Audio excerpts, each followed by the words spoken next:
remercier pour tout votre engagement parce que votre pays est un facteur de stabilité dans la région. Vous participez et vous vous engagez dans les missions de la paix dans les zones voisines marquées par les tensions. Et ceci démontre que non seulement pour l'Allemagne, mais aussi pour le Togo, la paix et la stabilité, ça ne va pas de soi. Soyons donc reconnaissants pour le fait que nous pouvons vivre dans la paix. Nous nous sommes mis d'accord sur de nouveaux projets pour cette année.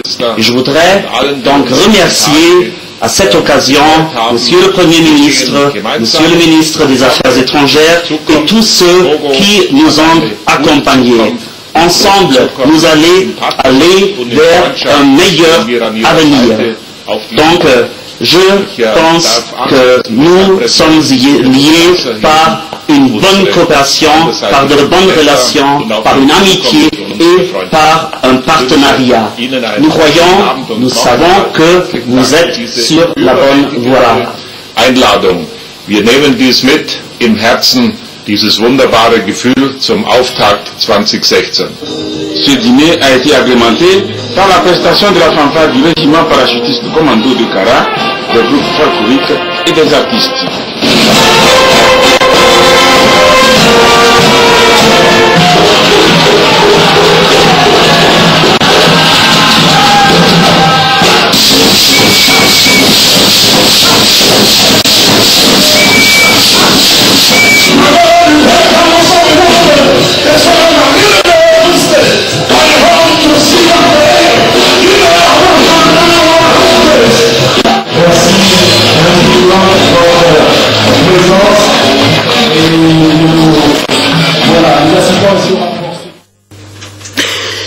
L'actualité ce soir, c'est aussi encore le budget exercice 2016 voté, vous le savez, il y a une semaine.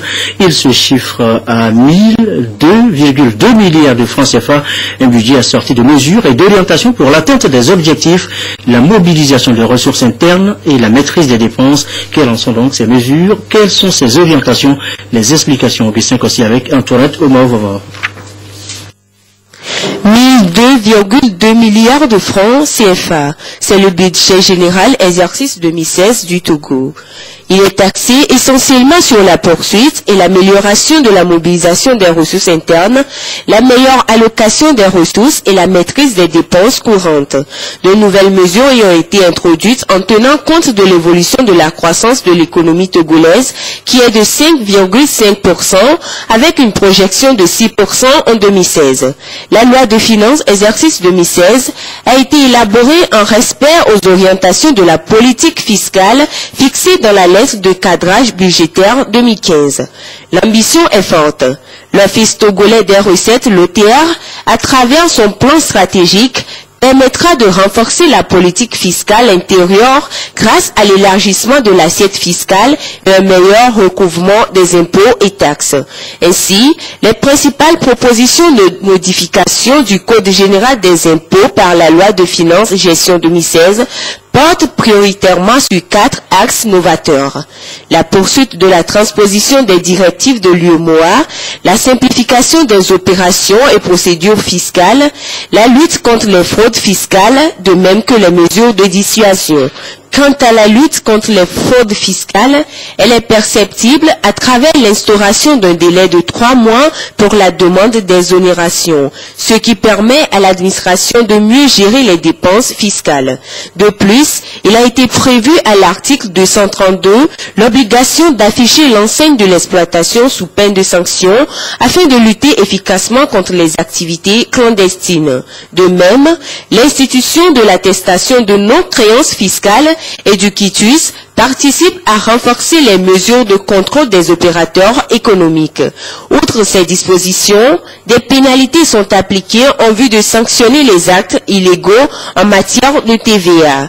Des amendes coercitives sont aussi mises en place pour décourager tout opérateur économique qui s'abstient de l'usage de factures normalisées. Autre innovation, les mesures relatives aux dépenses. Elles tiennent compte des orientations définies dans la SCAP et s'attelleront à la satisfaction des besoins de la population à travers l'appui de l'État aux services et institutions publiques et l'augmentation des subventions aux universités et aux instituts de formation et de recherche. Ces innovations vont permettre à terme, sans doute, de lutter contre la pauvreté, améliorer les recettes publiques et relancer l'économie togolaise par l'investissement dans les secteurs porteurs de croissance.